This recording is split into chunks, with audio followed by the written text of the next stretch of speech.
Quand quelqu'un ne te valorise pas, il peut sembler que tes efforts, ton amour sont complètement ignorés. Mais ce que beaucoup ne disent pas, c'est qu'en réalité, cette personne porte en elle un secret qui, bien qu'elle ne le confesse pas, la hante profondément. Qu'est-ce qui se passe dans la tête de celui qui te sous-estime? Que se passe-t-il lorsque ton absence devient un vide impossible à combler?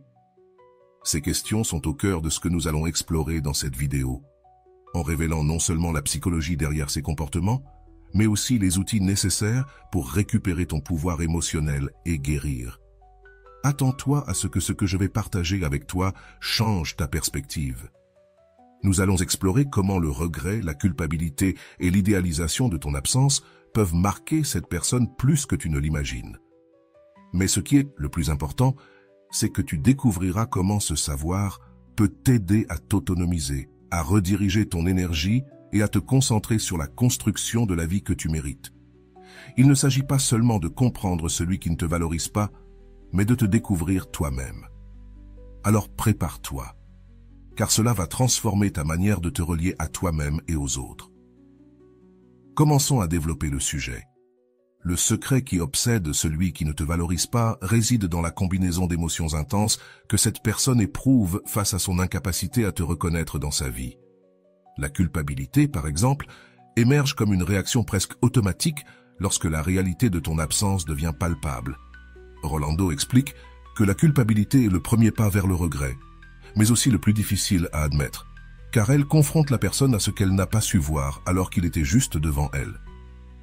La culpabilité ne les fait pas seulement réfléchir sur leurs actions, mais elle les paralyse, les poussant à remettre en question chaque décision qu'ils ont prise.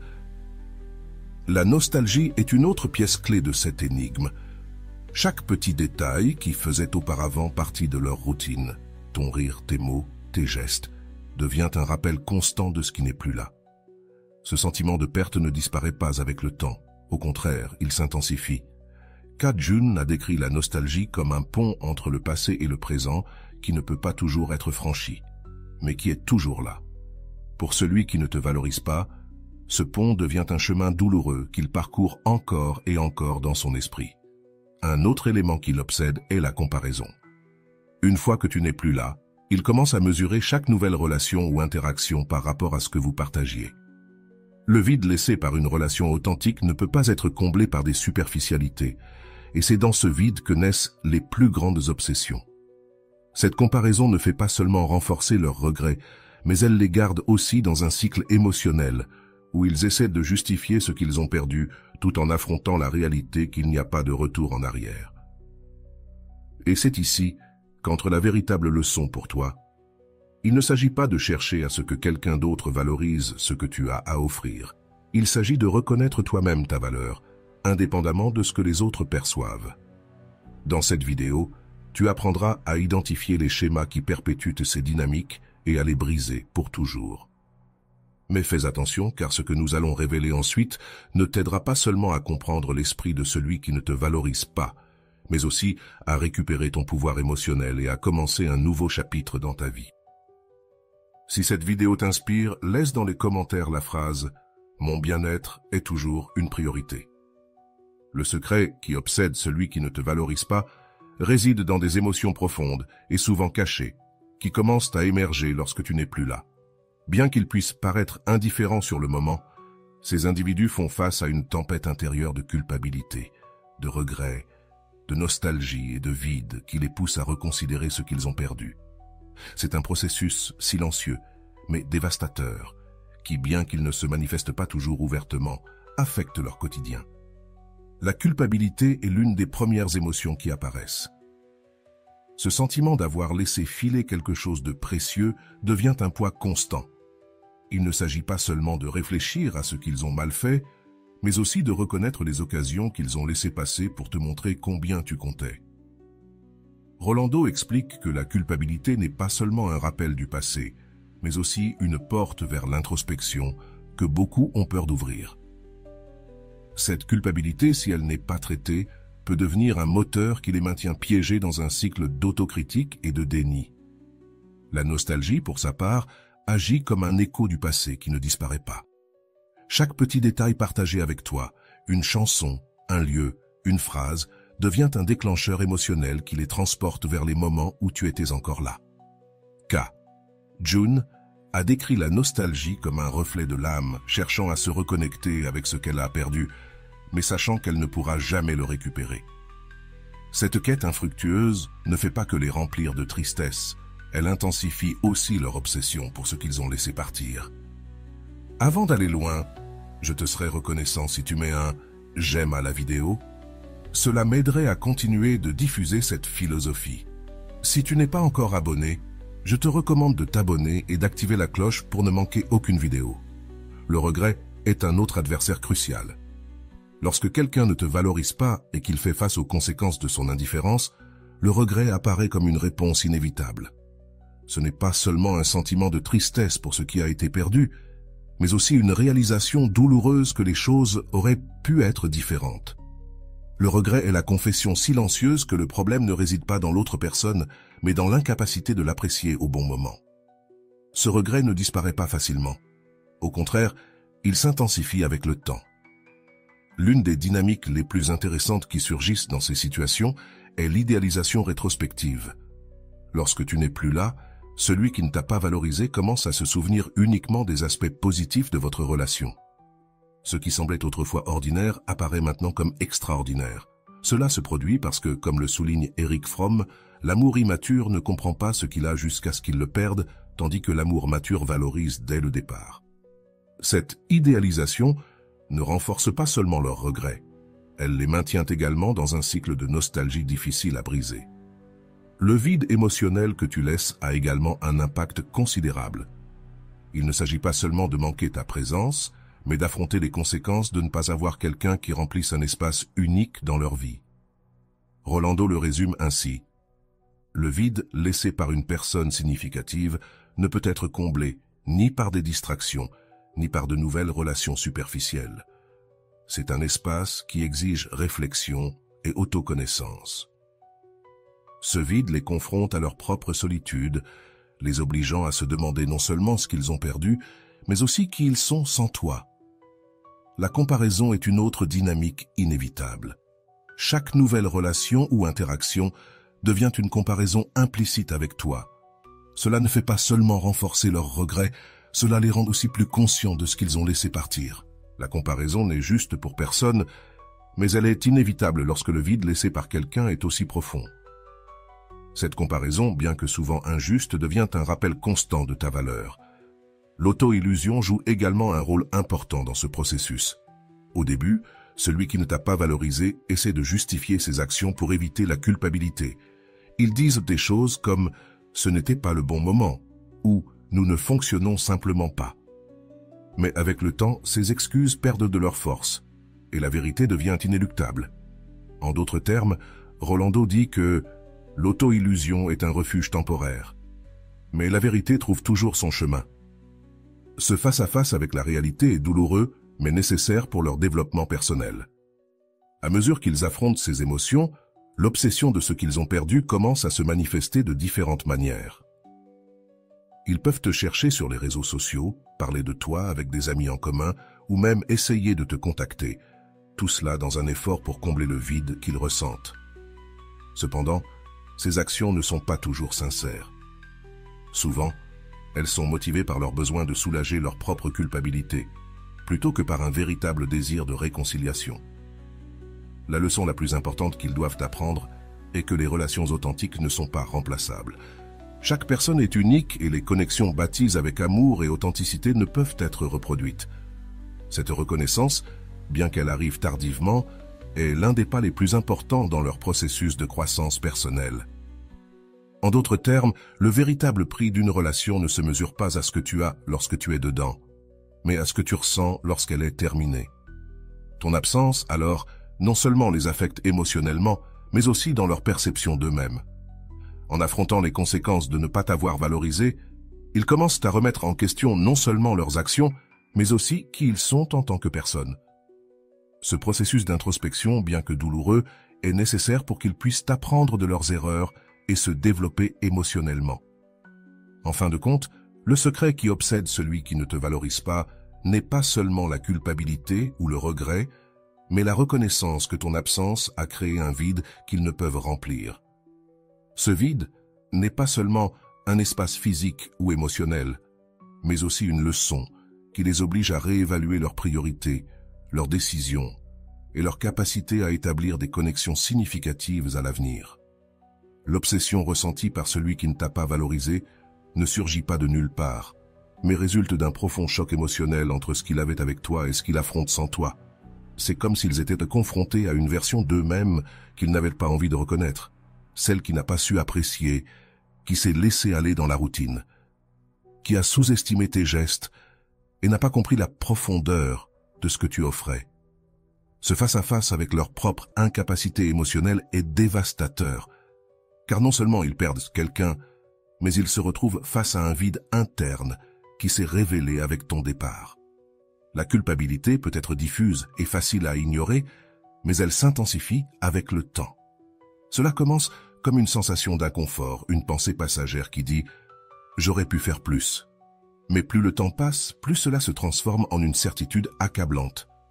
Rolando l'explique clairement. La culpabilité ne disparaît pas, elle reste au fond, attendant le moment où tu seras suffisamment vulnérable pour l'affronter. Ce processus interne est implacable et les oblige à revivre mentalement chaque moment où ils ont pu agir différemment. La nostalgie, de son côté, ne se manifeste pas seulement dans les souvenirs heureux, mais aussi dans les petits détails qui passaient auparavant inaperçus, une chanson qu'ils écoutaient ensemble, un endroit qu'ils fréquentaient, même un mot ou une phrase que tu disais souvent. Tout cela devient un déclencheur émotionnel qui les transporte à une époque où tu étais encore présent. Kat Jun a décrit la nostalgie comme un pont émotionnel entre le passé et le présent, souvent traversé avec plus de douleur que de joie. Pour eux, ce pont est un rappel constant de ce qu'ils ont laissé partir. Le regret n'est pas seulement lié à ce qu'ils n'ont pas fait, mais aussi à la compréhension que les opportunités perdues ne peuvent être récupérées. C'est comme une montre qui ne cesse de marquer le temps, leur rappelant que chaque moment où ils ne t'ont pas valorisé a été un pas de plus vers ta perte. Rolando dit que le regret n'est pas seulement une punition émotionnelle, c'est un appel à évaluer comment nous vivons nos relations. Cet appel est inévitable et, bien qu'il puisse être transformateur, il est aussi profondément douloureux. L'idéalisation rétrospective est un autre mécanisme qui alimente leur obsession. En regardant en arrière, les moments heureux qu'ils ont partagés deviennent plus vifs, tandis que les conflits et désaccords semblent s'estomper. Ce processus n'est pas intentionnel. C'est une manière pour l'esprit de s'accrocher à ce qu'il ne peut plus avoir.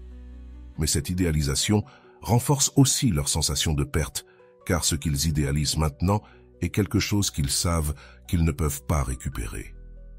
Le vide émotionnel que tu laisses n'affecte pas seulement leurs sentiments, mais aussi leur routine quotidienne. Les petites choses qui semblaient insignifiantes auparavant, comme tes messages de bonjour, ton rire ou même ta simple présence, se sentent désormais comme des absences irremplaçables. Rolando explique que le vide n'est pas simplement l'absence de quelqu'un, mais l'espace laissé dans tout ce qu'il a touché de sa présence. Ce vide est un rappel constant de l'impact que tu as eu dans leur vie. La comparaison avec d'autres relations devient un exercice inévitable. Chaque nouvelle connexion, chaque interaction est mesurée par rapport à la norme que tu as laissée. Cela renforce non seulement leurs regrets, mais leur rend aussi difficile de progresser émotionnellement. Comme le dit Rolando, la comparaison n'est pas juste, ni pour la personne qui est partie, ni pour celle qui arrive, mais c'est un reflet de l'importance de ce qu'ils ont perdu. Ce contraste devient une charge émotionnelle qu'ils portent en eux à chaque nouvelle expérience. L'autotromperie, qui au début peut offrir un refuge temporaire, finit par s'effondrer. Les excuses qu'ils se donnent, comme « nous n'étions pas compatibles » ou « c'était mieux pour nous deux », perdent de leur force lorsqu'ils confrontent la réalité de leur propre indifférence. L'autotromperie est une barrière que nous construisons pour nous protéger de la culpabilité, mais qui finit par devenir une prison dont nous ne pouvons pas nous échapper. Cet affrontement avec la vérité est une étape cruciale dans leur processus émotionnel. À mesure qu'ils affrontent ces émotions, ils commencent aussi à ressentir une forme d'obsession silencieuse. Il ne s'agit pas seulement de penser à toi de temps en temps, mais de te retrouver dans les détails les plus inattendus de leur quotidien. Cela peut les amener à chercher des moyens de se reconnecter avec toi, que ce soit à travers les réseaux sociaux, des messages ou des conversations avec des amis communs. Cependant, ces actions ne sont pas toujours motivées par un véritable désir de réconciliation, mais plutôt par leur besoin de soulager le vide qu'ils ressentent. La leçon la plus importante qu'ils affrontent est que les relations authentiques ne peuvent être remplacées. Chaque personne est unique et chaque connexion que nous établissons a une valeur qui ne peut être répliquée. Cette reconnaissance, bien qu'elle arrive tardivement, est l'un des pas les plus importants dans leur processus de croissance personnelle. Rolando le résume parfaitement.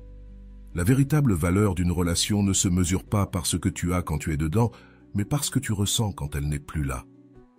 Cette reconnaissance les aide non seulement à grandir, mais elle renforce aussi l'importance de valoriser les gens dans le moment présent. Ton absence, alors, n'est pas simplement un vide dans leur vie, mais aussi un miroir qui reflète tout ce qu'ils n'ont pas pu reconnaître quand tu étais là. Ce miroir ne disparaît pas avec le temps. Au contraire, il devient plus clair, leur montrant non seulement ce qu'ils ont perdu, mais aussi qui ils étaient quand ils t'avaient. Ce processus, bien que douloureux, est une leçon qui prend du temps à être apprise, mais qui laisse une marque indélébile en ceux qui la vivent. Si tu es inspiré par cette vidéo, mets dans les commentaires la phrase « Mon bien-être est toujours une priorité ». L'idéalisation rétrospective joue également un rôle crucial dans cette dynamique. Lorsque quelqu'un te perd, il commence à idéaliser chaque moment positif partagé, tandis que les négatifs deviennent flous ou sont minimisés. Ce phénomène n'est pas accidentel, mais une manière pour l'esprit de se protéger de la douleur en mettant en avant ce qu'il a perdu plutôt que ce qui était problématique. Mais cette idéalisation renforce aussi leurs regrets, car ce qu'ils voient maintenant comme parfait est quelque chose qu'ils ont laissé partir. Le regret, lorsqu'il se creuse, devient une émotion qui les pousse à chercher des réponses extérieures. Dans de nombreux cas, celui qui ne t'a pas valorisé essaiera de comprendre ce qu'il aurait pu faire différemment ou cherchera des excuses pour justifier son comportement. Cependant, comme le souligne Rolando, le véritable sentiment n'est pas de chercher des excuses, mais d'accepter la responsabilité de ses actions et d'apprendre d'elles. Ce processus n'est pas facile, mais il est nécessaire pour qu'ils puissent avancer émotionnellement. La comparaison constante entre ce qu'ils ont maintenant et ce qu'ils avaient avec toi devient un fardeau difficile à ignorer. Chaque nouvelle relation ou interaction est mesurée par rapport à la connexion qu'ils ont partagée avec toi, et cette comparaison est rarement favorable. Cela renforce non seulement la nostalgie, mais ils se retrouvent piégés dans un cycle où aucune expérience ne semble à la hauteur de ce qu'ils ont perdu. Cette dynamique, bien que douloureuse, est une leçon qui souligne l'importance de valoriser ce que l'on a pendant qu'on l'a. L'auto-tromperie, qui au début peut sembler une forme de protection, finit par devenir un obstacle à leur croissance personnelle. Au début, ils peuvent justifier leur comportement par des phrases comme « nous n'étions pas compatibles » ou « les choses n'étaient pas destinées à marcher ». Mais avec le temps, ces excuses perdent de leur poids face à la réalité que leur manque de valorisation est un choix conscient. Rolando affirme que l'auto-tromperie peut repousser la culpabilité, mais elle ne peut pas l'éliminer. Finalement, la vérité trouve toujours son chemin. L'obsession qu'ils ressentent pour ce qu'ils ont perdu ne se manifeste pas toujours de manière ouverte. Souvent, ils cherchent des moyens subtils de rester connectés avec toi, comme vérifier tes réseaux sociaux, parler de toi avec des amis communs, ou même essayer de se reconnecter directement. Ces actions ne sont pas toujours motivées par un véritable désir de réconciliation, mais plutôt par leur besoin de soulager le vide qu'ils ressentent. Mais ces actions apportent rarement la paix qu'ils recherchent, car elles ne traitent pas la racine du problème, leur incapacité à te valoriser au moment adéquat. Le développement personnel est l'une des rares issues constructives de ce processus. À mesure qu'ils affrontent leur culpabilité, leurs regrets et leur vide, ils ont l'occasion d'apprendre de leurs erreurs et de grandir en tant que personne. Cependant, cette croissance n'est possible que s'ils sont prêts à accepter la responsabilité de leurs actions et à travailler sur leur propre développement. Les émotions boycottent, cela résume parfaitement le processus de croissance. Ce n'est pas en évitant la douleur que l'on progresse, mais en l'affrontant avec honnêteté et une volonté de changer. Ton absence devient une leçon pour eux, non seulement sur ce qu'ils ont perdu, mais aussi sur qui ils étaient lorsqu'ils t'avaient. Ce processus d'introspection, bien qu'il soit douloureux, est une occasion de réévaluer les relations authentiques. Ce genre de leçon ne s'apprend pas immédiatement. Il faut du temps, de la patience et beaucoup de réflexion. Finalement, l'obsession qu'ils ressentent n'est pas seulement pour ce que tu étais, mais aussi pour ce que tu représentais dans leur vie. Tu es un rappel constant de ce qu'est une connexion authentique. Et bien que cette obsession puisse sembler un fardeau pour eux, c'est aussi une chance de transformer leur façon de voir et de valoriser les relations. C'est l'impact durable de ta présence, une marque qui ne s'efface pas avec le temps et qui les pousse à grandir, même si c'est à travers la douleur. L'obsession de ceux qui ne t'ont pas valu n'est pas seulement un enchevêtrement d'émotions isolées, mais un réseau complexe de sentiments interconnectés qui se renforcent avec le temps après t'avoir perdu. Ces personnes commencent souvent un processus de réflexion forcée, où l'absence devient un miroir qui reflète non seulement ce qu'elles avaient avec toi, mais aussi ce qu'elles n'ont pas réussi à être pour toi. Cette introspection, bien que souvent non recherchée, est inévitable et les confronte à leur propre incapacité à apprécier ce qu'ils avaient quand ils l'avaient. La culpabilité, en tant qu'émotion omniprésente, reste l'une des forces principales qui les poussent à revoir leurs actions encore et encore. Ce sentiment n'est pas quelque chose qu'ils peuvent ignorer facilement, car il est profondément ancré dans leur mémoire émotionnelle. Chaque fois qu'ils se souviennent d'un moment où ils auraient pu te valoriser davantage, et ne l'ont pas fait, la culpabilité s'intensifie. Rolando explique que la culpabilité n'est pas seulement un rappel de ce que l'on a mal fait, mais aussi un appel à affronter la vérité que l'on évite. La nostalgie joue également un rôle central dans cette obsession. Il ne s'agit pas seulement de manquer des moments spécifiques, mais de revivre constamment le sentiment de plénitude qu'ils avaient lorsque tu étais dans leur vie. Chaque détail, aussi petit soit-il, comme une phrase que tu disais ou une chanson que vous partagiez, agit comme un déclencheur qui les transporte dans le passé. Carl Jung décrit la nostalgie comme un désir inconscient de ce qui nous faisait nous sentir complets. Pour eux, ces moments semblent désormais lointains et inaccessibles, ce qui ne fait qu'intensifier leur sentiment de perte. Le regret est une autre émotion qui émerge avec force, surtout lorsqu'ils commencent à se rendre compte des occasions qu'ils ont laissées passer. Ce regret ne se limite pas à ce qu'ils ont fait, mais aussi à ce qu'ils n'ont pas fait. Les mots qu'ils n'ont pas prononcés, les gestes d'amour qu'ils n'ont pas rendus, les fois où ils se sont éloignés émotionnellement sans raison apparente. Rolando souligne que le regret n'est pas seulement une réaction au passé, mais un puissant outil pour transformer l'avenir. Si tu es prêt à écouter ce qu'il te dit, l'idéalisation rétrospective devient un piège émotionnel qui alimente encore plus leur obsession. En regardant en arrière, les moments heureux partagés avec toi sont amplifiés, tandis que les conflits et les désaccords sont minimisés ou complètement oubliés. Cela ne distorsionne pas seulement leur perception de la relation, mais crée également une image de toi qui est presque impossible à égaler. Erich Fromm l'a résumé en disant que l'amour immature ne reconnaît pas la valeur du présent, mais l'idéalise lorsqu'il devient passé. Le vide que tu laisses ne se ressent pas seulement sur le plan émotionnel, mais aussi sur le plan pratique. Les petites choses que tu faisais pour eux, comme être présent lors des moments difficiles ou célébrer leur réussite, sont maintenant des absences palpables dans leur vie quotidienne. Ce vide devient un rappel constant de tout ce que tu représentes pour eux, quelque chose qu'ils n'ont pas toujours été capables de voir quand tu étais proche. Ce vide n'est pas seulement un espace qui reste, mais un rappel de ce qu'il a une fois rempli. La comparaison avec de nouvelles relations ou interactions devient une dynamique inévitable. Chaque personne qui entre dans leur vie est mesurée par le standard que tu as laissé.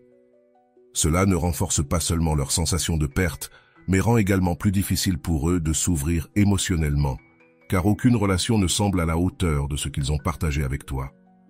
Cette comparaison, bien que douloureuse, est une leçon implicite sur l'importance de valoriser ce que l'on a avant de le perdre. L'auto-illusion, qui au début peut leur offrir une manière d'éviter la culpabilité, finit par se désintégrer face à la réalité. Les excuses qu'ils se donnent, comme « nous n'étions pas destinés à être ensemble » ou « ça n'a tout simplement pas fonctionné », perdent de leur force lorsqu'ils affrontent l'impact de ton absence dans leur vie. Rolando affirme que l'illusion n'est pas une solution, mais une distraction qui finit par te laisser face aux mêmes problèmes que tu tentais d'éviter. L'obsession qu'ils ressentent n'est pas toujours évidente pour les autres, mais Elle se manifeste dans de petits gestes, comme revisiter les réseaux sociaux, demander de tes nouvelles à des amis en commun, ou revivre des conversations passées dans leur esprit. Ces actions ne sont pas simplement un moyen de se reconnecter avec toi, mais une tentative de combler le vide qu'ils ressentent. Cependant, elles sont rarement efficaces, car elles ne s'attaquent pas à la racine de leur douleur. Le manque de valorisation au moment approprié. Le développement personnel est l'une des rares issues constructives de ce processus. Si bien que tout le monde n'est pas prêt à affronter ses erreurs et à en tirer des leçons, ceux qui le sont découvrent que le regret et la culpabilité peuvent être des moteurs puissants de changement. Rolando résume cela de manière précise. Le développement personnel ne vient pas d'éviter la douleur, mais de l'embrasser comme une occasion de transformation. Ce développement ne leur permet pas seulement de guérir, mais aussi de comprendre la véritable valeur des relations authentiques. Ton absence devient une leçon qui va au-delà de l'émotionnel, une expérience qui les oblige à réévaluer leurs priorités, à remettre en question leur comportement et à repenser leur manière de se relier aux autres. Ce processus d'introspection, bien que douloureux, est essentiel pour leur développement émotionnel. Tout le monde n'est pas prêt à apprendre de ses erreurs, mais ceux qui le sont trouvent en elles la clé d'une transformation réelle. L'obsession qu'ils ressentent alors n'est pas seulement le reflet de ce qu'ils ont perdu, mais aussi de ce qu'ils manquent à l'intérieur d'eux-mêmes. Ton absence révèle non seulement leur incapacité à te valoriser, mais aussi les aspects de leur vie émotionnelle qui nécessitent du travail. Ce processus, bien qu'il soit difficile, leur offre la possibilité d'affronter leurs propres limites et de commencer à construire une version plus authentique et consciente d'eux-mêmes. L'obsession de celui qui ne t'a pas valorisé devient ainsi une lutte interne qui dépasse les simples souvenirs.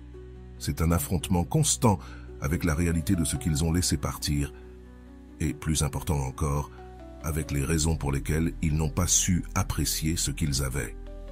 Cette introspection forcée, bien qu'au départ résistée, commence à s'infiltrer profondément dans leur perception d'eux-mêmes et de leurs relations. Si cette vidéo t'inspire, laisse dans les commentaires la phrase « Mon bien-être est toujours une priorité ». La culpabilité évolue avec le temps. Ce qui commence comme une gêne diffuse se transforme en un sentiment beaucoup plus concret et persistant. Chaque fois qu'ils se rappellent un geste, une parole ou une action qu'ils n'ont pas valorisée, la culpabilité s'intensifie. C'est comme une fissure qui, au lieu de se refermer, se creuse avec chaque réflexion. Selon Rolando, la culpabilité est l'écho des décisions que l'on a prises sans comprendre leur impact réel, et sa persistance est un appel à reconnaître ce que l'on a évité de voir. La nostalgie devient alors un compagnon constant, mais il ne s'agit pas d'une nostalgie légère ou romantique, c'est un désir profondément ancré dans les détails que l'on ignorait auparavant. Les endroits que vous fréquentez ensemble, les chansons que vous partagiez, ou même les routines quotidiennes. Ces choses ont désormais un poids émotionnel qu'elles n'avaient pas avant. Carl Jung décrit la nostalgie comme l'âme se souvenant de ce qui a un jour été ressenti comme un foyer. Pour eux, tu représentes ce foyer, et maintenant cet endroit de sécurité et de connexion semble inaccessible. Non seulement cela déforme la réalité, mais cela fait également paraître toute relation future moins significative en comparaison, comme l'a souligné Arf. L'idéalisation du passé est un piège émotionnel qui nous empêche de valoriser le présent et d'accepter l'avenir. Ce processus les maintient piégés dans un cycle de nostalgie difficile à briser. Le vide laissé se ressent plus profondément avec le temps. Ce n'est pas seulement un espace émotionnel, mais un vide tangible qui affecte leur quotidien, des petits gestes de soutien aux grandes décisions où tu étais présent. Tout devient un rappel de ce qui leur manque désormais. Rolando explique que le vide n'est pas seulement une absence, c'est la preuve de ce que tu représentais autrefois dans leur vie et de combien ils dépendaient de toi, même s'ils ne l'admettèrent pas. La comparaison constante avec d'autres personnes ou expériences devient un exercice douloureux, mais inévitable. Chaque nouvelle relation ou interaction est mesurée par rapport à la connexion qu'ils ont partagée avec toi. Cela ne renforce pas seulement leurs regrets, mais rend également plus difficile pour eux de s'ouvrir émotionnellement à de nouvelles possibilités. Rolando résume cela ainsi. La comparaison n'est juste ni pour la personne qui s'en est allée, ni pour celle qui arrive, mais elle est inévitable lorsque le vide laissé par quelqu'un est aussi profond. L'auto-illusion, bien qu'au début un refuge, se détruit au fil du temps face à la réalité. Au début, ils essaient de justifier leur comportement avec des phrases comme « nous n'étions pas compatibles » ou « c'était peut-être pour le mieux ». Cependant, ces excuses perdent de leur poids lorsqu'ils sont confrontés aux conséquences de leur manque de valorisation. Rolando souligne que l'auto-illusion est un mécanisme de défense qui ne fait que retarder l'inévitable, faire face à la vérité de leurs décisions. L'obsession se manifeste dans de petits gestes qui, bien que parfois invisibles, révèlent l'impact profond que ton absence a eu dans leur vie. Revoir tes réseaux sociaux, chercher indirectement des nouvelles de toi ou revivre dans leur esprit des conversations passées sont quelques-unes des façons dont ils tentent de maintenir une connexion avec toi. Cependant, ces actions leur apportent rarement du réconfort car elles ne traitent pas la racine de leur douleur, leur incapacité à te valoriser pendant que tu étais là. L'apprentissage personnel est l'une des rares issues constructives de ce processus. S'ils parviennent à surmonter la culpabilité, le regret et la nostalgie, ils ont l'opportunité de grandir et de se transformer. Rolando affirme que la véritable croissance personnelle survient lorsque tu cesses d'éviter la douleur et commences à l'accepter comme une opportunité d'apprentissage. Cette croissance ne les aide pas seulement à guérir, mais leur permet aussi de comprendre la véritable valeur des relations authentiques. La leçon la plus importante qu'ils doivent affronter est que les relations significatives ne peuvent pas être considérées comme acquises. Chaque personne qui entre dans notre vie laisse une empreinte unique, et ces connexions ne sont pas remplaçables. Cette reconnaissance, bien que arrivant tardivement, est l'une des leçons les plus puissantes qu'ils puissent apprendre. Rolando dit que l'impact véritable d'une relation ne se mesure pas lorsqu'elle se déroule, mais en fonction de l'impact qu'elle a sur ta vie après qu'elle ait pris fin.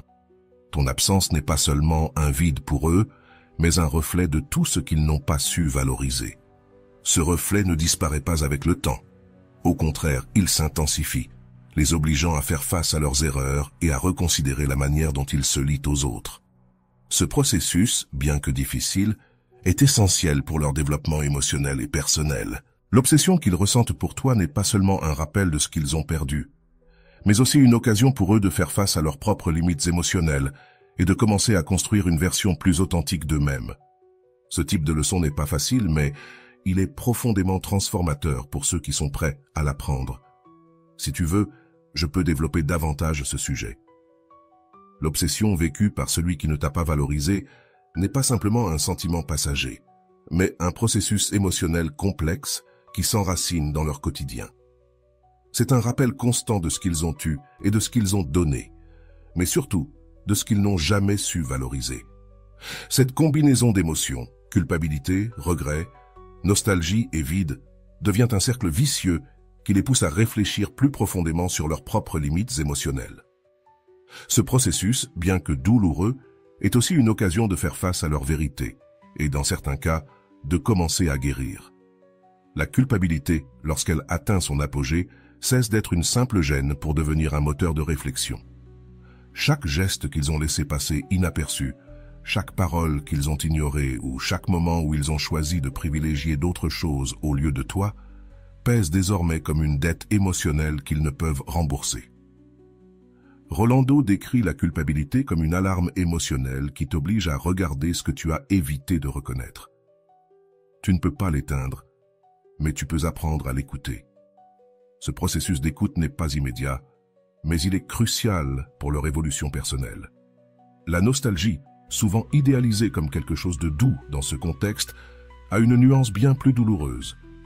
Ils ne regrettent pas seulement ce qu'ils ont partagé avec toi, mais ils doivent également affronter le fait que ces moments ne reviendront jamais. Chaque lieu, objet ou chanson qui leur rappelle toi devient un portail émotionnel qui les transporte dans un passé désormais inaccessible. Carl Jung a affirmé que la nostalgie n'est pas simplement un souvenir, mais un désir de reconnexion avec une partie de nous-mêmes que nous avons laissée derrière. Pour eux, ce désir n'est pas seulement pour toi, mais aussi pour la version d'eux-mêmes qu'ils étaient lorsque tu étais à leur côté. Le regret se renforce lorsqu'ils réalisent que les décisions qu'ils ont prises n'ont pas seulement affecté leurs relations, mais aussi leur perception d'eux-mêmes. Ils commencent à se demander quel genre de personnes ils sont, s'ils n'ont pas été capables de valoriser quelqu'un qui les aimait et les soutenait. Rolando souligne que le regret ne se tourne pas uniquement vers le passé, mais pose aussi des questions sur l'avenir. Qui veux-tu être après cela?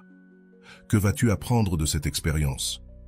Ces questions les poussent à réfléchir et, dans certains cas, à chercher des moyens d'améliorer leur situation.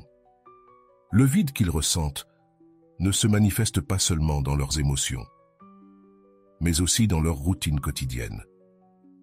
Les petites choses que tu faisais pour eux, comme les écouter, les soutenir ou simplement être présent, sont désormais des absences qui résonnent dans leur vie.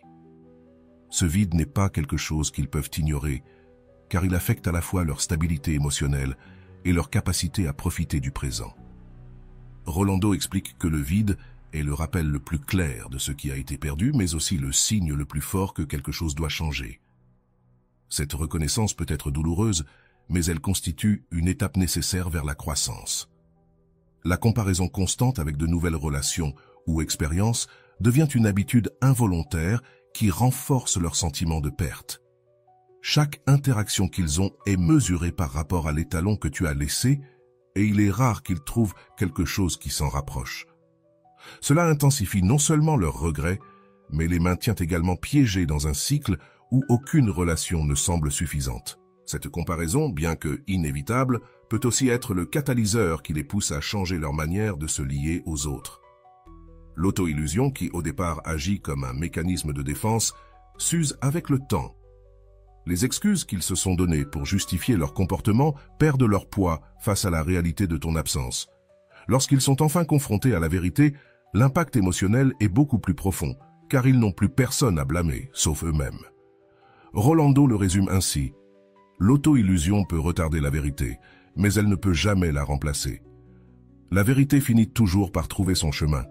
Ce face-à-face avec la réalité est douloureux, mais c'est aussi le premier pas vers le changement.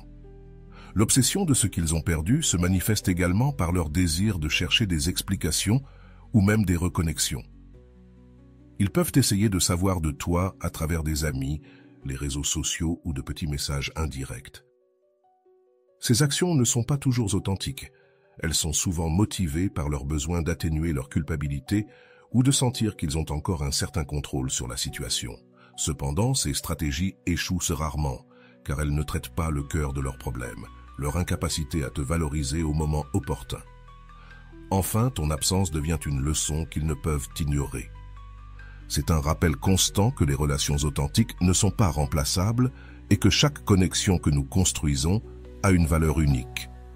Ce processus d'apprentissage n'est ni immédiat ni facile, mais ceux qui sont prêts à l'affronter découvrent que leur perte peut être le début d'une transformation personnelle. Rolando affirme que la douleur de la perte peut être un maître puissant, tant que tu es prêt à apprendre. Pour eux, cette leçon ne concerne pas seulement toi, mais aussi comment ils doivent se relier à eux-mêmes et aux autres à l'avenir. Clara était une femme décidée, empathique et dotée d'une force émotionnelle qui la faisait ressortir parmi ceux qui la connaissaient. Sa relation avec Lucas a commencé comme bien d'autres, pleine d'illusions, de rires partagés et de promesses d'un avenir commun. Mais avec le temps, Clara a commencé à remarquer que ses efforts pour maintenir la connexion semblaient insuffisants. Lucas, bien que affectueux par moments, avait tendance à prendre pour acquis tout ce que Clara faisait pour lui. Clara était le genre de personne qui mettait toujours les autres avant elle-même, depuis les petits détails comme préparer son café préféré le matin jusqu'aux grands gestes de soutien dans les moments les plus compliqués. Clara était là. Cependant, Lucas ne voyait pas au-delà de l'évidence. Ce n'était pas qu'il ne s'en souciait pas, mais il était tellement absorbé par sa routine qu'il commença à prendre pour acquis tout ce que Clara offrait. Si cette vidéo t'inspire, mets dans les commentaires la phrase « Mon bien-être est toujours une priorité ». Les premiers signes de distance émotionnelle apparurent dans les petites choses.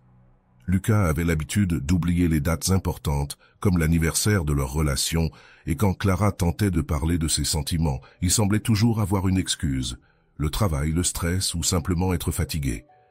Clara essayait de se justifier en pensant que les choses s'amélioreront avec le temps, mais au fond, elle commençait à sentir que quelque chose n'allait pas. Un jour, après une longue période de silence émotionnel entre eux, Clara décida qu'il était temps de parler. Lors d'un dîner chez eux, Elle prit son courage à deux mains et exprima ce qu'elle ressentait depuis des mois. « Lucas, il faut qu'on parle. Je me sens seule, même quand on est ensemble. J'ai l'impression de tout donner et je ne sais pas si tu vois ce que je fais. » Lucas, surpris par son ton sérieux, répondit sur la défensive. « Tu exagères toujours. Ce n'est pas aussi grave que tu le dis. » Ce fut sa seule réponse. Cette nuit-là, Clara se rendit compte qu'elle luttait seule pour une relation qui devrait être à deux. Elle décida de prendre du recul et de se concentrer sur elle-même. Elle chercha de l'aide dans des livres et des cours qui l'aideraient à comprendre ce qui se passait. C'est alors qu'elle découvrit Rolando. Ses enseignements sur l'amour de soi et les limites émotionnelles résonnèrent profondément en elle. « Quand tu aimes quelqu'un plus que tu ne t'aimes toi-même, tu te perds », lisait-elle dans un de ses écrits, et ces mots restèrent gravés dans son esprit. Alors que Clara commençait son chemin de guérison, Lucas remarqua les changements. Les appels constants de Clara devinrent moins fréquents, les petites attentions quotidiennes disparurent, et la présence qu'il prenait pour acquise commença à s'évanouir. Au début, Lucas interpréta cela comme un simple éloignement passager. Il pensa que Clara finirait par redevenir comme avant, celle qui le soutenait émotionnellement sans rien demander en retour. Mais les jours passèrent, et Lucas commença à se rendre compte que quelque chose avait changé. Les moments de silence entre eux devinrent plus longs, et les conversations superficielles qui remplissaient autrefois leur journée étaient maintenant chargées d'une tension qu'il ne pouvait ignorer. C'est alors que Lucas trouva une note que Clara avait laissée sur la table de la cuisine. « J'apprends à me valoriser. Et pour cela, j'ai besoin de prendre du temps pour moi. » L'absence de Clara frappa Lucas de manière inattendue. Ce qui semblait autrefois une routine ennuyeuse était maintenant un espace vide qu'il ne savait pas comment remplir. Chaque coin de la maison, chaque objet qui lui rappelait Clara, devint un écho de ce qu'ils avaient partagé. Mais le plus douloureux fut de réaliser combien il dépendait d'elle émotionnellement, bien qu'il ne l'ait jamais reconnue. En essayant de comprendre ce qui se passait, Lucas commença à réfléchir sur sa relation. Il se souvint des moments où Clara s'efforçait de le faire sentir spécial et de la manière dont il répondait à peine avec un geste minimal. Chaque petit détail qui semblait insignifiant auparavant lui semblait désormais une perte monumentale. Lucas commença à lire sur les dynamiques émotionnelles et les relations saines, et c'est ainsi qu'il découvrit également les cours de Rolando. Lors d'une session qu'il trouva en ligne, il entendit une phrase qui le bouleversa profondément. « L'amour ne se mesure pas par ce que tu reçois, mais par ce que tu es prêt à donner, sans condition. » Pour la première fois, Lucas comprit que son incapacité à valoriser Clara n'était pas seulement une erreur, mais un reflet de son propre manque de connexion émotionnelle avec lui-même. Au fur et à mesure qu'il s'immergeait dans l'apprentissage, Lucas commença à affronter sa propre culpabilité. Il se souvint de toutes les fois où Clara avait essayé de parler avec lui et comment il avait simplement ignoré ses sentiments. Il réalisa que son indifférence n'était pas intentionnelle, mais cela ne la rendait pas moins nuisible. Le poids du regret devient de plus en plus difficile à ignorer. Le vide dans sa vie ne se limitait pas à l'absence de Clara. Il commença également à remarquer comment son manque de valorisation avait affecté d'autres aspects de sa vie, de ses amitiés à ses relations familiales. Lucas comprit que le problème n'était pas seulement sa relation avec Clara, mais une déconnexion plus profonde qu'il portait depuis des années. Pendant ce temps, Clara continuait à travailler sur sa croissance personnelle. Chaque session du cours de Rolando l'aidait à reconstruire son estime de soi et à établir des limites saines. Dans l'un des exercices, Clara écrivit une lettre pour elle-même dans laquelle elle se promettait de ne plus jamais se perdre pour quelqu'un qui ne saurait pas la valoriser. Cette lettre, bien que simple, devint un puissant rappel de sa décision de se prioriser. Lucas poursuivait son processus d'introspection. Chaque jour, sans Clara lui rappelait ce qu'il avait perdu, mais aussi un moteur pour comprendre comment il en était arrivé là. En avançant dans les cours de Rolando, il commença à identifier des schémas de comportement qui l'avaient amené à prendre non seulement Clara, mais aussi d'autres personnes importantes dans sa vie pour acquises. Rolando disait « Le problème n'est pas seulement ce que tu ne valorises pas chez les autres, mais ce que tu ne valorises pas en toi-même. Cette déconnexion se reflète dans toutes tes relations. » Cette réflexion fut un coup dur pour Lucas. Pour la première fois, il comprit que son manque de valorisation envers Clara n'était pas un simple oubli, mais un reflet de son incapacité à être émotionnellement présent. Il se souvient des moments où elle l'avait soutenu lors de ses pires journées, alors qu'il ne reconnaissait à peine ses efforts. Ces souvenirs devinrent un miroir qui l'obligea à affronter son indifférence avec une clarté qu'il n'avait jamais eue auparavant. Pendant ce temps, Clara poursuivait son chemin de guérison. Elle avait commencé à explorer de nouvelles passions qu'elle avait mises de côté pendant sa relation, des petites choses comme reprendre la peinture, jusqu'à des décisions plus importantes, comme s'inscrire à un atelier de leadership émotionnel. Clara redécouvre des parts d'elle-même qu'elle avait ignorées pendant longtemps. Chaque pas qu'elle faisait la rendait plus forte et plus connectée avec elle-même. Lucas, de son côté, continuait à affronter sa culpabilité et son regret. Dans l'un des exercices du cours, il lui fut demandé d'écrire une lettre à quelqu'un qui l'avait profondément blessé, exprimant ses sentiments sans attendre de réponse. Cette nuit-là, Lucas s'assit devant une feuille blanche pendant des heures jusqu'à ce qu'il commence enfin à écrire. « Clara, je ne sais pas si ces mots te parviendront un jour, mais je ressens le besoin de les dire. Je me rends compte maintenant de combien je t'ai failli, de combien il m'a manqué de te voir vraiment. » La lettre de Lucas fut une catharsis émotionnelle.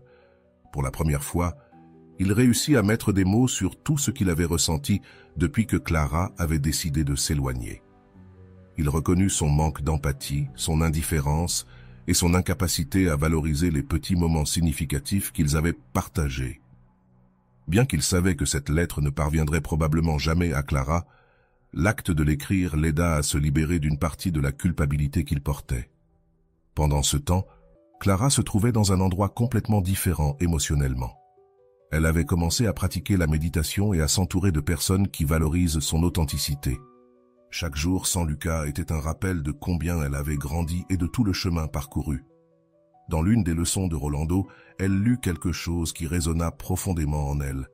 L'amour de soi n'est pas seulement un acte de survie, mais un engagement envers toi-même de ne plus jamais accepter moins que ce que tu mérites. Alors que Lucas poursuivait son processus d'apprentissage, il commença à appliquer les enseignements de Rolando dans d'autres aspects de sa vie.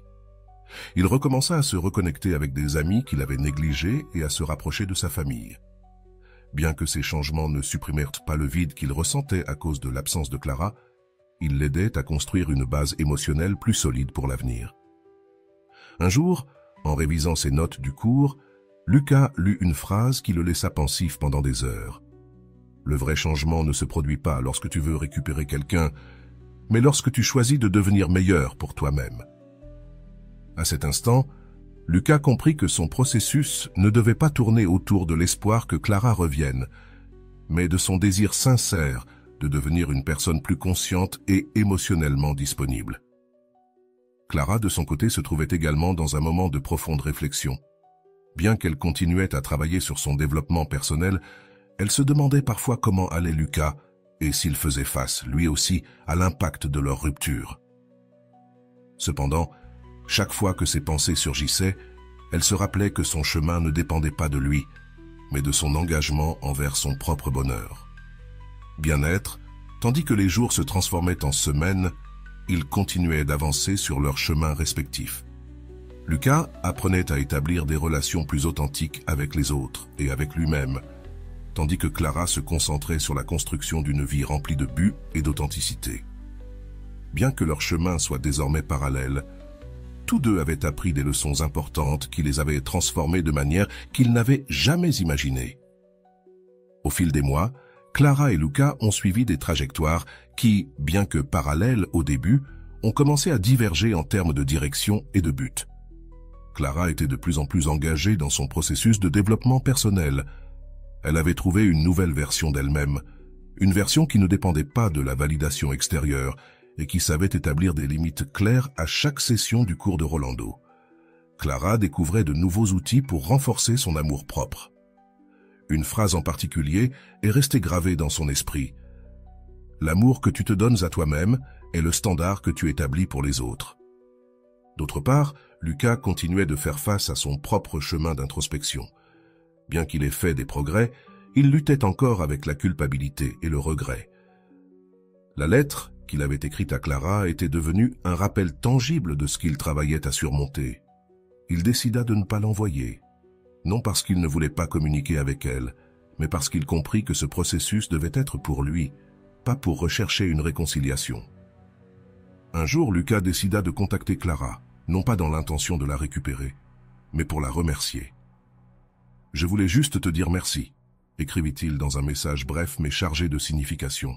« Merci pour ce que tu as été dans ma vie et pour m'avoir appris, bien que d'une manière douloureuse, ce que cela signifie vraiment apprécier quelqu'un. » Bien que Clara ne répondit pas immédiatement, elle lut le message avec un mélange d'émotions. Clara savait que Lucas était sincère, mais elle comprenait aussi que ce chapitre de sa vie était clos. Elle répondit quelques jours plus tard par un message aimable mais ferme. « Merci pour tes mots. Je te souhaite le meilleur sur ton chemin. J'ai aussi beaucoup appris et je t'en suis reconnaissante. » Cet échange, bien que bref, marqua une conclusion définitive pour les deux. Il n'y eut pas de ressentiment, seulement une reconnaissance mutuelle de ce qu'ils avaient représenté dans la vie de l'autre. Lucas continue d'appliquer ce qu'il avait appris dans les cours de Rolando. Chaque jour, il se concentrait sur la construction de relations plus significatives et sur son travail de connexion émotionnelle avec lui-même. L'un des moments les plus révélateurs arriva lorsqu'il réfléchit à un enseignement clé de Rolando. « Tu ne peux pas offrir un amour authentique si tu n'as pas appris à t'aimer d'abord. » Cette phrase devint son mantra, le guidant dans chaque décision qu'il prenait. Pendant ce temps, Clara fleurissait dans sa nouvelle vie. Elle avait trouvé un groupe de soutien où elle partageait ses expériences et aidait les autres à redécouvrir leurs valeurs. Ses paroles résonnèrent profondément avec ceux qui l'écoutaient, car elle ne parlait pas seulement de théorie, mais de pratique. Chaque fois que quelqu'un la remerciait pour son soutien, Clara avait l'impression que sa douleur passée avait trouvé un but. Un jour, Clara décida d'écrire sur son expérience. Elle publie un article en ligne intitulé « La valeur que je ne reconnaissais pas en moi-même ». Elle y expliqua comment elle avait appris à se prioriser, à établir des limites et à trouver son but après une relation qu'il avait laissée émotionnellement épuisée. L'article devint viral et Clara reçut des centaines de messages de personnes qui se sentaient identifiées à son histoire. Cela la motiva à continuer d'écrire et à envisager un projet plus grand, un livre. Lucas, pour sa part, continuait à travailler sur lui-même. Il avait appris que le regret pouvait être un moteur de changement s'il était utilisé correctement. Plutôt que de rester bloqué dans le passé, il décida de construire un avenir meilleur. Il commença à assister à des séances de thérapie individuelle où il approfondit ses schémas émotionnels et apprit à y faire face avec honnêteté. Le jour où Lucas vit l'article de Clara, il ressentit un mélange d'émotions. Il était fier d'elle, mais il se rappela aussi combien il l'avait blessée. Cependant, cette fois, au lieu de se laisser submerger par la culpabilité, il choisit de se sentir reconnaissant d'avoir fait partie de son histoire. Il savait que, bien qu'ils ne soient plus ensemble, ils avaient tous deux appris et grandi grâce à leur temps passé ensemble. La conclusion définitive pour les deux arriva, non pas avec des mots, mais avec des actions. Clara, en publiant son livre quelques mois plus tard, sentit qu'elle avait clos un chapitre important de sa vie. Dans sa dédicace, elle écrit « À ceux qui m'ont appris ce que je mérite, même sans le savoir ». D'autre part, Lucas, lors d'une de ses séances de thérapie, exprima « Je ne changerai rien, car tout ce qui est arrivé m'a amené ici ». Tous deux avaient appris que les relations, bien que parfois douloureuses, sont des opportunités de développement personnel. Toutes ne sont pas destinées à durer, mais chacune a quelque chose à nous enseigner. Lucas et Clara devinrent de meilleures versions d'eux-mêmes, non pas malgré la douleur, mais grâce à elle, et bien que leurs chemins ne se croisent plus, ils savaient que, d'une certaine manière, ils seraient toujours partie intégrante de la transformation de l'autre. L'histoire de Clara et Lucas nous rappelle que, parfois, l'amour n'est pas suffisant s'il n'est pas accompagné de respect, de valorisation et d'engagement. Mais elle nous enseigne aussi que même dans les ruptures les plus douloureuses, il y a de la place pour l'apprentissage, la rédemption et la construction d'une vie plus épanouie. L'histoire de Clara et Lucas nous pousse à réfléchir aux aspects les plus profonds des relations humaines. L'amour de soi, la responsabilité émotionnelle et la capacité à apprendre de nos erreurs. Clara, en faisant face à la réalité de ne pas être valorisée, prit la difficile décision de se prioriser et de se redécouvrir. Son chemin ne fut pas seulement un acte d'autonomisation personnelle, mais aussi une démonstration que l'amour propre est la base sur laquelle nous pouvons construire des relations saines. Comme le dit Rolando, lorsque tu choisis de te mettre en premier, tu n'abandonnes pas les autres, tu reviens à toi-même. D'autre part, la transformation de Lucas reflète l'impact de l'introspection et de la culpabilité comme moteur de changement. Son voyage émotionnel nous montre comment le regret peut être un maître puissant si nous sommes prêts à écouter ses leçons. Dans ses réflexions, Lucas comprit que ne pas avoir apprécié Clara n'était pas seulement une perte pour lui, mais aussi un signe de sa propre déconnexion intérieure. Selon Rolando, l'amour ne fleurit pas dans l'indifférence. Il nécessite de l'attention, de l'intention. Les deux personnages nous enseignent que les relations ne sont pas toujours destinées à durer, mais qu'elles ont toujours quelque chose à nous apprendre. Tandis que Clara apprenait à établir des limites et à ne pas compromettre sa valeur, Lucas découvrit que le développement personnel commence par l'acceptation de nos défauts et l'engagement à devenir meilleur. Cette dualité dans leur histoire est un rappel que, même dans la perte, il y a de la place pour la rédemption et la croissance. Que penses-tu de la décision de Clara de se prioriser? Penses-tu que c'était un acte égoïste ou nécessaire? Si tu étais à sa place, comment aurais-tu géré la situation? Dans le cas de Lucas, penses-tu que sa transformation était sincère ou simplement une réaction au vide laissé par Clara? Penses-tu que le regret suffit à racheter nos erreurs ou faut-il quelque chose de plus? Ces questions t'invitent non seulement à réfléchir à l'histoire, mais aussi à tes propres expériences et relations. Et voilà. J'espère que vous avez trouvé beaucoup de valeur dans cette vidéo. Merci d'être resté jusqu'à la fin de cette vidéo, j'adore quand vous faites ça. Si vous voulez une autre vidéo sur ce sujet, écrivez en commentaire « J'en veux encore plus ». J'espère vous revoir dans une autre vidéo.